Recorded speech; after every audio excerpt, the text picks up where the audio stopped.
हां, नमस्कार मित्रांनो. आज नोव्हेंबर 2020 मध्ये यवतमाळ जिल्ह्यातील दिग्रस तालुका आणि तेथील मांडवा या गावी आपण तिसऱ्यांदा या बागेला भेट देत आहोत. तत्पूर्वी आपण 2018 मध्ये या शेताला भेट दिली होती, या बगीचाला, आणि 2019 मध्ये पण एक व्हिडिओ टाकला होता आपण. तर आता आज आपण जवळपास 1 वर्षानंतर पुन्हा हा व्हिडिओ करत आहोत. या लिंबू बगीचाची जोपासना आणि वाढ कशी केली आणि याची काय प्रगती झाली हे बघण्यासाठी आज आपण इथं आलेलो आहोत. आणि हा व्हिडिओ आपण याच्यामध्ये यांनी आता या 3 वर्षात काय काय केलं आणि कशा प्रकारचा बगीचा आहे, किती झाडं आहेत, कुठली व्हेरायटी आहे, याचा आज आपण थोडासा आढावा घेऊ या. तर माझ्या मित्रांनो, हा एकंदरीत 625 झाडाचा प्लॉट आहे.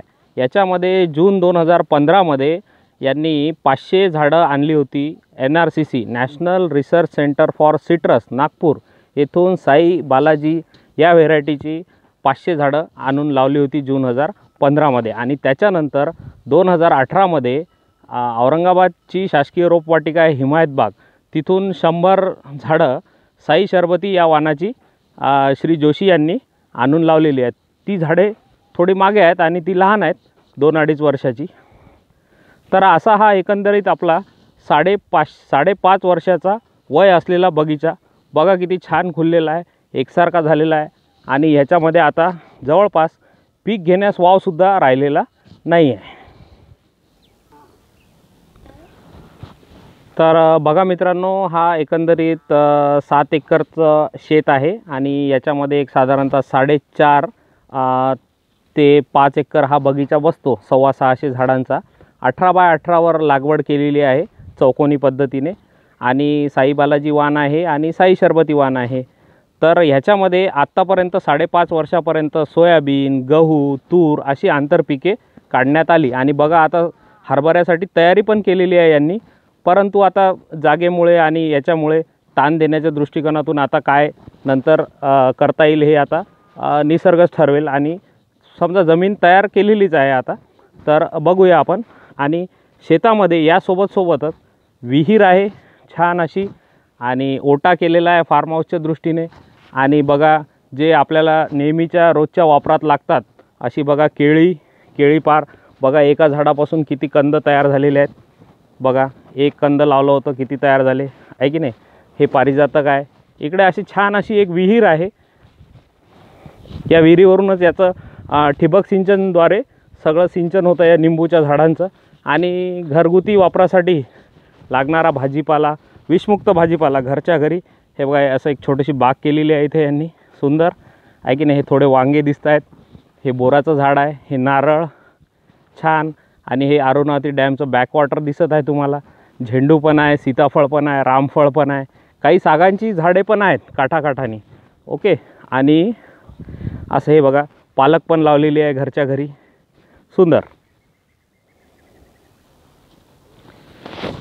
मित्रांनो, तुम्हाला माहीतच आहे लिंबूचे 3 प्रकारचे बहार असतात: मृगबहार, हस्तबहार आणि आंबिया बहार.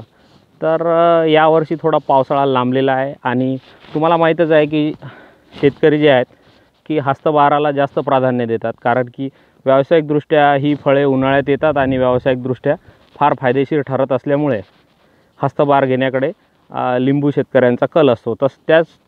त्याच अनुषंगाने श्री जोशी यांनी सध्या हस्तबहाराची पूर्ण तयारी केलेली आहे. परंतु पावसाळा लांबल्यामुळे सप्टेंबर-ऑक्टोबरचा जो काळ होता लिंबू झाडांना पाण्याचा ताण देण्याचा, तो आता जवळपास 1 ते 1.5 महिना पुढं गेल्यामुळे आता यांनी प्रक्रिया करून ठेवलेली आहे. परंतु आता ताण बसायला अजून एक 15 ते 20 दिवस लागतील. आणि अजून एक उल्लेखनीय गोष्ट अशी आहे याच्यामध्ये मित्रांनो, की ह्यांच्या 625 झाडामध्ये एकही मरतूक आढळत नाही. म्हणजे ज्याला आपण खंड म्हणतो, ते एकही जागेवर कुठेही खंड पडलेला नाही. अशी यांनी श्री जोशी यांनी छान असा जोपासना केलेला बगीचा हा आहे.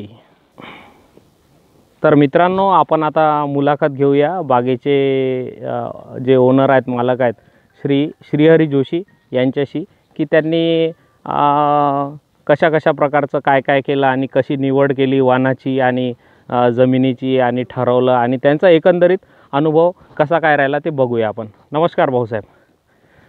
कसा अनुभव राहिला हा तुमचा एकंदरीत 5.5 वर्षाचा?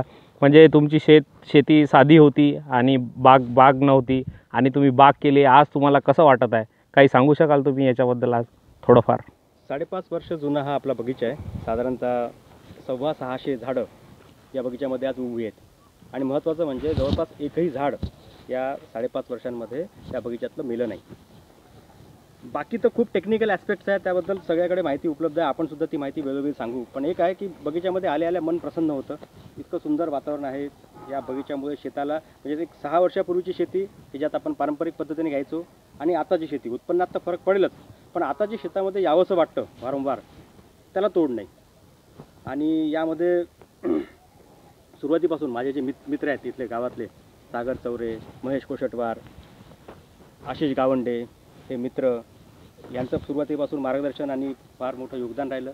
आणि मी तर शासकीय सेवेमध्ये असतो, मला इथं नेहमी येता येत नाही, पण माझ्या अनुपस्थितीमध्ये माझे वडील जे BSNL मधून सेवानिवृत्त झालेले आहेत, तर त्यांनी अत्यंत उत्तम प्रकारे या बगीच्याची निगा राखली. म्हणजे थोडक्यात या बगीच्याचे खरे मालक तेच आहेत, तेच सगळं करतात. तर त्यामुळे याचं सगळं श्रेय हे माझे वडील शरदचंद्रजी जोशी यांचं आहे. अच्छा, म्हणजे एकंदरीत असा हा उत्साहदायक असा तुमचा अनुभव राहिलेला आहे आणि तुम्ही जे हे स्विच ओव्हर केलेलं आहे कोरडवाहू शेतीपासून बगीच्यापर्यंत, तर हे नक्कीच इतरांसाठी पण प्रेरणादायक ठरो असं आपण आशा करूया. अच्छा, तर मित्रांनो, आता आपण बागेचे ओनर आणि मेन केअरटेकर जे आहेत, जे सगळं बघतात, श्री शरदचंद्रजी जोशी यांच्याशी आपण 2 शब्द बोलूया आणि त्यांचा काय अनुभव आहे आणि त्यांचं काय मार्गदर्शन आहे, काय सांगतात ते बोलूया आपण त्यांच्याशी. नमस्कार काकाजी. नमस्ते शेतकरी मित्रांनो आणि नमस्ते सागरजी. आपण या बगीच्यामध्ये आलो, 5.5 वर्ष झाली आता. याच्यामध्ये आपण खताचं व्यवस्थापन जे आहे हे सेंद्रिय खत व काही वेळा रासायनिक खत वापरतो. अच्छा. आणि याच्यावर येणारे साधारण 3 रोग आहे, थ्रिप्स, लिप मायनर व कांकर. तर ज्यावेळी निदर्शनास आलं आपल्याला हां, त्यावेळेस आपण ताबडतोब त्याच्यावर इलाज करतो. अच्छा. आता हे जे आहे हा कांकरचा प्रकार आहे. हो हो हो. तर यावर आपण औषधोपचार केलेले आहे. अच्छा. त्यामुळे आता हे ओके होतीलच. व याच्यामध्ये हे पहा, हे जे याला नवीन पालवी आलेली आहे, नवीन फुटवे आलेले आहे. कुठे आहे नवीन फुटवे? या इकडे आहे. हो, हे पाहिजे. हो, हे नवीन अगदी आलेले. हो, कोवळे पानं. आणि याचे फळं जे आहे हो, साधारणतः 40 ते 50 ग्रॅमपर्यंत आहे. हो हो. फळ जबरदस्त आहे साई बालाजी व्हेरायटीचं.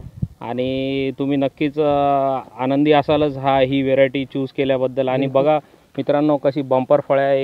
एक साधारणतः छोट्या संत्र्याच्या आकाराची ही फळे आहेत आणि फार रसदार आणि पातळ साल असलेलं असं वैशिष्ट्यपूर्ण NRCCचं साई बालाजी ही व्हेरायटी आहे, लक्षात ठेवा मित्रांनो. आणि काकाजी, तुम्ही कशी जोपासना केली? पाणी, खत व्यवस्थापन तर तुम्ही सांगितलं आम्हाला की रासायनिक खतावर तुमचा फार कमी भर आहे आणि फवारण्या वगैरे पण घेतल्या. तर तुम्ही असं काय सांगू शकाल इतर मित्रांना की लिंबू बाग लावणे सोपे आहे, अवघड आहे आणि काय करावं लागेल? लिंबू बाग लावणे सोपे आहे, पण जसं लहान मुलाची आपण काळजी घेतो तशी थोडा एक लोकांचा गैरसमज आहे की लिंबू झाड लावलं मग त्याच्याकडे लक्ष द्यावं लागत नाही. तसं नसताना लहान मुलात जशी काळजी घेतो आपण तशीच लिंबूच्या झाडाची काळजी घ्यावी लागते. वेळोवेळी त्याच्यावर औषधी, खतं व पाणी. आता इथे आपण पाणी लॅटरन देतो, पण यांचे सिरियली जे छोटे झाड आहे 1-1.5 वर्षाचे, त्याला आपण लॅटरन पाणी न देता भरपूर पाणी, बिलकुल. अच्छा, पाट पाणी देता? पाट पाणी देतो. अच्छा. आणि फळांचा आकार आपण पाहिलाच आहे. हो. या मागच्या वेळी आपण हा बगीचा विकला होता. हो. आता यावेळी हस्ताचं नियोजन सुरू आहे. हो. हस्ताचा बार चांगला येईल अशी आशा आहे. हो. आणि तो पण व्यवस्थित योग्य भावामध्ये जाईल असं मला वाटते. अच्छा. शेतकरी मित्रांनो, तुम्हाला जर काही प्रगती करायची असेल तर थोडेफार 50 पासून सुरुवात करा, 50 चे 100 करा, 100 200 असं वाढवत जा व फळबागेकडे वळा. कारण फळबागेशिवाय पर्याय नाही आहे. सोयाबीन यावेळी आपण पाहिलंच किती आपले सोयाबीन आपले हे केलं, हाल झाले. कापसाचं पण तसंच झालं. आमचे फळं जे आहे हे मात्र आम्ही विकले यावेळी. तर त्यामुळे मला तुम्हाला सांगणं आहे की इतर याच्यासोबत फळबाग पण घ्या. हां, धन्यवाद. तर बघा धन्यवाद काकाजी. बघा, यांनी मोलाचा सल्ला दिलेला आहे वडीलधाऱ्या माणसांनी की तुम्हाला जर शक्य नसेल तर कमीत कमी 25-50 तरी झाडे लावा आणि आर्थिक प्रगतीकडे वळा. कारण की छोट्या मोठ्या पिकामध्ये सोयाबीन कापूसमध्ये आता मित्रांनो काही मजा राहिलेली नाही आणि कमी पाण्यावर सुद्धा यांनी छान नियोजन केलेलं आहे. ड्रीप टाकलेली आहे, योग्य असं नियोजन आहे. तर आपण अशी आशा करूया की ह्यांच्यापासून निश्चितच आपण काहीतरी प्रेरणा घेऊया आणि आपण कामाला लागूया पुढच्या. मित्रांनो, मळ्यामध्ये एक गायसुद्धा पाळलेली आहे. छोटं वासरू आहे, आता होईलच लवकर मोठं एक वर्षात वगैरे. आणि गोपालनसुद्धा करतात हे. यांनी स्वतः म्हणजे रिटायर्ड शेतकरी असूनसुद्धा रिटायर्ड नोकरीवाले असूनसुद्धा बघा यांनी गाय पाळलेली आहे. आणि छान असं दृश्य आहे बघा. यांच्या शेतामध्ये मळा आहे, ओटा आहे, सगळी मंडळी जमलेली आहे ही. आणि बघा याच्यामध्ये या शेतामध्ये अजून एक खास स्पेशालिटी आहे बघा की इथे अरुणावती जे धरण आहे दिग्रस तालुक्यामध्ये, त्याचं बॅकवॉटर बघा कसं शेतापर्यंत इथं पूर्णपणे इकडं शेताच्या अगदी कडेपर्यंत आलेलं आहे. फार छान दृश्य आहे हे बघा. हे अरुणावतीचं बॅकवॉटर विहंगम दृश्य आहे बघा. आणि अशा रीतीने बघा लांबच लांब पसरलेलं आहे. पुढे धरण आहे आणि धरणाचं गेट वगैरे आहे, लांबच लांब आहे इथून 2-2.5 किलोमीटर. तर आहे छान दृश्य आहे मित्रांनो. तर अशा रीतीने आपण या व्हिडिओचा समारोप करूया आणि पुन्हा लवकरच भेटूया याच बागेमध्ये. आणि इथेच मांडवा येथे यवतमाळ जिल्ह्यामध्ये दिग्रस तालुका येथे श्रीहरी जोशी आणि शरदचंद्रजी जोशी यांच्या बागेमध्ये. तर नमस्कार मंडळी, भेटूया.